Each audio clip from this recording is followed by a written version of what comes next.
2월 11일 주간 증시 일정입니다.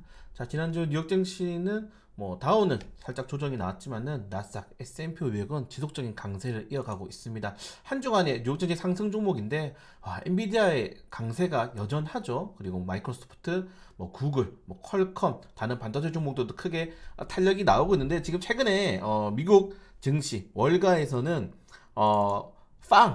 기억나시죠, 여러분들? 네.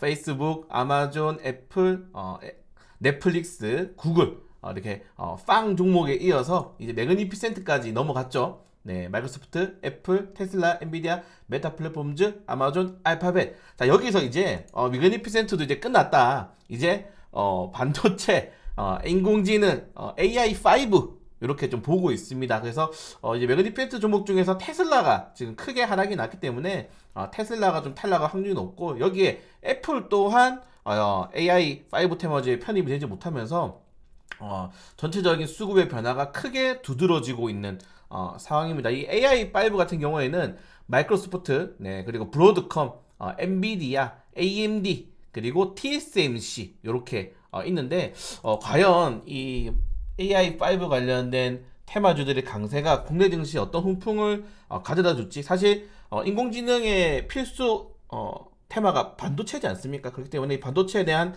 단기적인 수급은 조금 더 이어질 가능성이 크다라고 좀 생각하시면 될 것 같아요. 그래서 사실 우리가 지난주도 그렇고 지지난주도 그렇고 연준 인사들의 정말 매파적인 발언들 제가 이렇게 정리를 해놨거든요. 네, 다 매파적인 발언들이에요. 지난주에 발언했었던 쿠글리, 패트릭 하커, 닐 카시카리, 수잔 콜린스 전부 다 이 매파적인 발언들이 이어갔기 때문에 사실 연준의 이 금리나 정책이 빠르게 진행되기보다는 올해 많아도 3번, 자, 이러면 개인 투자들이 기대했었던 최소 4번, 최대 7번은 이미 물 건너 갔습니다.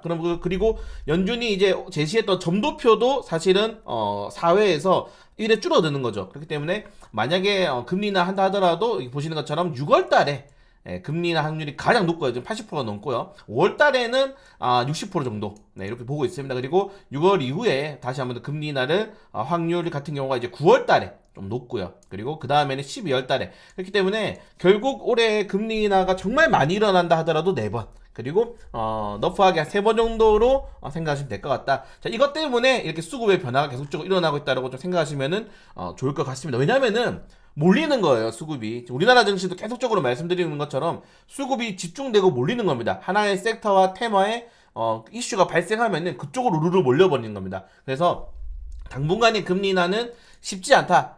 금리 인하가 쉽지 않기 때문에 이렇게 미국도 계속적인 테마가 바뀌는 거고 우리나라도 테마가 계속적으로 바뀌는데, 하나의 테마가 주도하게 되면은 그게 장기적인 강세가 나올 확률이 높고, 지금 그게 작년 하반기부터 올해 초까지는 반도체가 지배를 하고 있다, 이렇게 생각하시면 될 것 같습니다. 그래서 금리 인하 가능성에 대한 기대감들보다는 내가 주도주를 놓치지 않기 위해서 잘 뉴스와 이슈 섹터를 잘 파악하는 게 조금 더 좋은 상황이지 않나, 이렇게 말씀을 좀 드리고 싶고. 자, 그리고 중국이 계속적으로 지금 부양책을 하고 있는데, 사실 여러분들 중국 증시를 보시면 알겠지만은 이게 2020년도 이후에 중국 증시인데 쉽지 않습니다. 그냥 주구장창 내렸어요. 2023년도부터 주구장창 내리고 있는 상황에서 짧게 보더라도 정말 많이 하락이 나왔죠. 날리고 상황에서 여기에 이거를 띄우기 위해서 시진핑이 이야기를 하든지 아니면 부영정책 하든지 이게 안 통하고 있습니다. 그래서 다시 한번 더 빨리 3,000포인트를 3,000선을, 네, 중국 증시가 올라와 줘야지 최근에 중국 증시에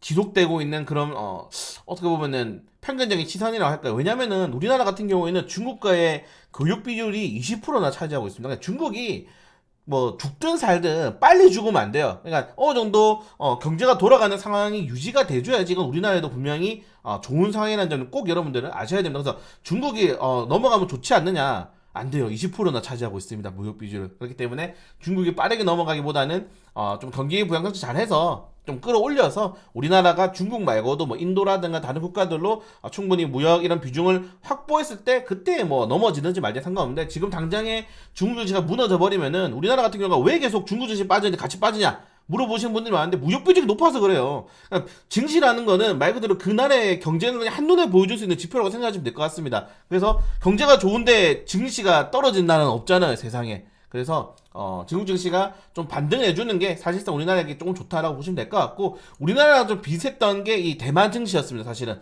대만 증시였는데, 대만 증시는 신고가를 달리고 있어요. 보시는 것처럼 계속 올라가고 있습니다. 근데 이 대만은 좀 약간 번외로 둬야 되는 게, 제가 대만을 자주 말씀드리는 게, 대만은 우리나라처럼 사실상 섬나라 국가고, 그리고 반도체 유지에 제조업 국가가, 그리도 수출 주도 국가죠. 내수 시장으로는 이 나라가 버틸 수 없단 말이에요. 근데 대만 같은 경우에는 뭐다?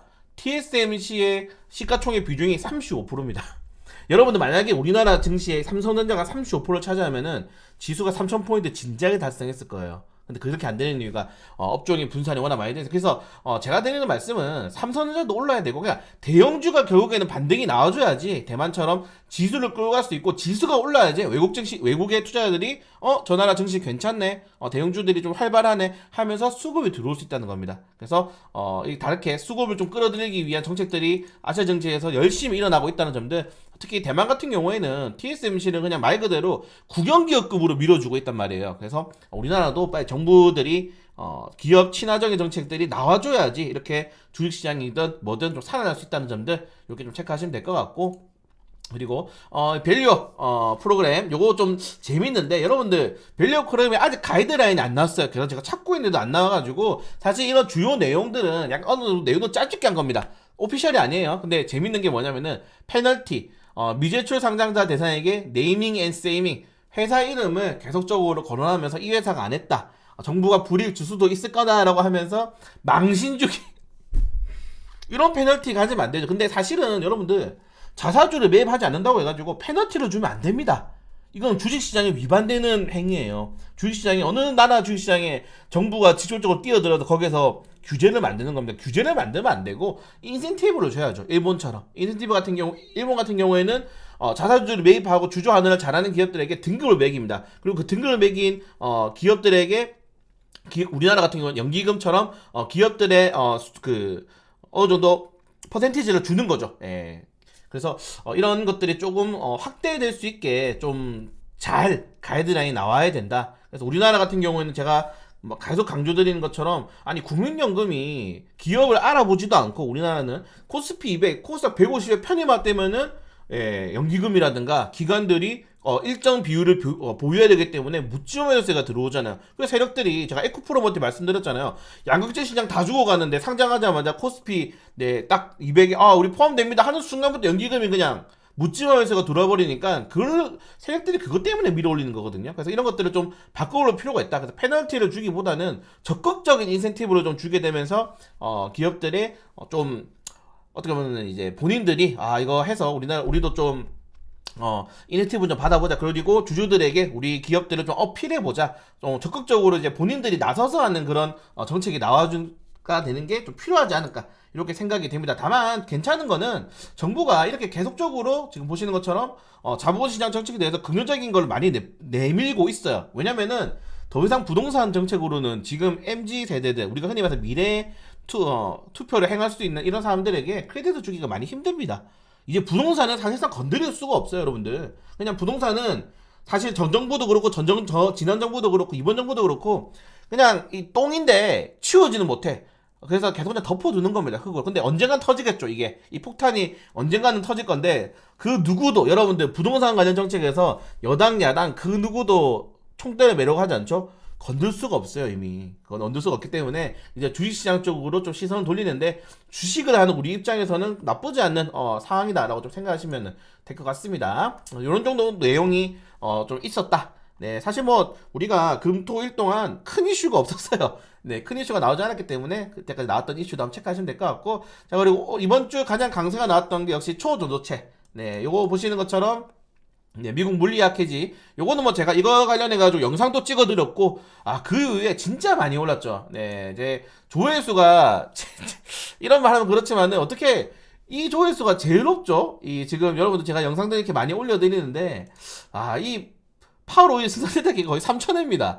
어떻게 이렇게 조회수가 높을 수가 있을까? 역시, 사람들은 이런 화끈한 거를, 좋아하는 것 같아요. 조회수가 제일 높죠. 그래서, 화끈한 종목도 위주로 많이 좀 찾아보도록 하겠습니다. 자, 아무튼 이런 내용이 있고, 그리고 HBM 관련 테마주도. 근데 제가 이번 주 증시는 개별 종목들의 온몸 비틀기였다. 네, 왜냐하면 주가를 부양하기 위해서 자사주를 한미반도체가 매입하면 거의 상한가를 달성 그 시총 높은 종목이 그리고 에코프로 BM 같은 경우에는 에코프로는 액면분할 5대1 에코프로 BM은 코스피 2년 추진하면서 주가가 20% 이상대 급등이 났기 때문에 개별적인 종목들의 온몸 비트기 그리고 위에서 제가 전환사채 관련된 작전주들이 요새 득세를 하고 있어서 너무 배가 아프다. 근데 이게 잘못된 건 아닙니다. 작전주라고 해서 근데 결말이 안 좋으니까 제가 말씀드리는 건데 사실 많이 말씀드렸죠. 광무라든가 엔캠이라든가 지금 올라가고 있는 주식들 중앙첨단 소재 이거 전부 다 하이드로 유통 세력이 돌렸다. 이거 추적 뉴스보에도 나왔던 팩트만 말씀드리는 겁니다. 그 팩트만 말씀드리는 거고 영상도 제가 해서 올려드렸어요. 엔캠 관련해가지고 이 엔캠 관련 세력들이 다 또 광무, 중앙첨단소에 다 똑같은 세력들인데 이거 또다시 지금 조심하셔라. 그래서 영상도 제가 이렇게 올려드렸지 않습니까? 이게 보시는 것처럼 무자본 M&A 관련된 이슈인데 근데 그 종목들이 또 많이 오르고 있단 말이에요. 그래서 저는 걱정이 됩니다. 또 이렇게 해서 어떤 이슈가 또 발생할 건지 결말은 참혹해요. 네, 하이드 리튬, 지금 어반 리튬 지금 여러분들 가격 한번 보시길 바랍니다. 네, 그래서 쉽지 않다는 점들 좀 체크하시면 될 것 같고 조심하셔야 된다. 네, 그래서 이런 정도 내용이 있다. 개별적인 종목들은 고료제 강의, 초조제 가속관 개발하면서 크게 탄력이 나왔다는 점, HB 글로벌은 자사주 매입하면서 크게 올랐다는 점들, 나머지는 저 PBR 관련 테마주들이 좀 크게 올랐고요. 일정주들이 많이 올랐죠. 아시아나 IDT 같은 경우도 아시아나 항공이 대한항공의 합병 이슈가 3월달에 결정이 나기 때문에 그 이슈도 많이 나왔고 그래서 일정 관련된 테마주들은 좀 국밥이지 않을까 이렇게 좀 생각이 됩니다. CCS, 신선ST, 신선테크, 초전체 관련 테마주도 저 PBI 관련 테마주가 이렇게 많이 올랐다는 점들까지만 보시면 될 것 같습니다. 특별히 이슈가 없었기 때문에 일정 관련된 종목들 다 다음 주에는 여러분들 우리 바빠요. 이에이트, K웨더, 콘셈 전부 다 공모가 상단 초과했습니다. 세종부도 공모가 상단 초과했기 때문에 우리 다 공모해야 되고 하나투자증권, NH투자증권, 키움증권 메이저기 때문에 이번에는 여러분들 계좌 개설을 크게 하실 필요 없고 없으신 분들도 오늘 만드세요. 오늘 계좌 빨리 개설하셔가지고 만드시면 될 것 같습니다. 자 그리고 수요일날 자 APR이 공모 참여합니다. 이거 대여거든요. 조단위 내용입니다. 조단이고 이 중간사도 신한투자 하나증권이기 때문에 좀 많이 가지고 계실 거라고 생각이 되고 요 관련된 종목들도 제가 APR은 제가 올해 그 IPO 관련된 테마주 1탄을 올려드렸거든요. 근데 진짜 많이 올랐어요. 이 주식들도 1탄을 올려드렸는데 이게 미래에셋 벤처투자 코리아에셋 이제 코리아는 좀 아직 안 올랐는데 미래에셋도 진짜 많이 올랐죠. 그래서 APR 관련 테마주도 한번 체크해 보시면은 좋을 것 같습니다. 그리고 이제 중화권 증시는 이 화요일부터 쭉 쉬거든요. 이제 그래서 수급이 우리나라로 들어올 가능성이 매우 높아요. 네, 우리 지난주에 맨날 이거 보면서 버텼잖아요. 야, 설날 이후에 이제 증시 오르니까 버텨보자 하면서 이거 많이 말씀드렸는데 좀 많이 오를 수 있도록 한번 체크 좀 기도를 해보도록 하겠습니다. 자, 그리고 목요일에는 큰 이슈가 없이 좀 빠르게 넘어갈 가능성이 높고요.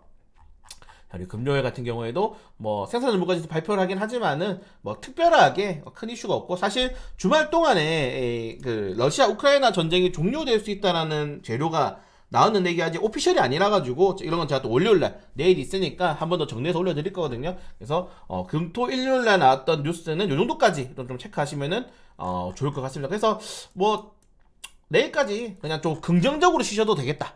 네, 긍정적으로 쉬셔도 시장에서는 악재보다는 호재들이 조금 더 많이 나온 시장이기 때문에 여러분들 좀 느긋하게 대응하시는 게 좋지 않을까. 그래서 내일도 제가 시작하기 전에 자료 한번 올려드릴 거니까 내일까지 여러분들 추석 푹 쉬시고요. 그리고 제가 어제 오랜만에 할머니 집에 갔는데 1년에 전 2번 가거든요. 야, 이 냉장고에 이게 있더라고요. 나 너무 소름 돋아가지고. 네. 여기까지만 말씀드리겠습니다.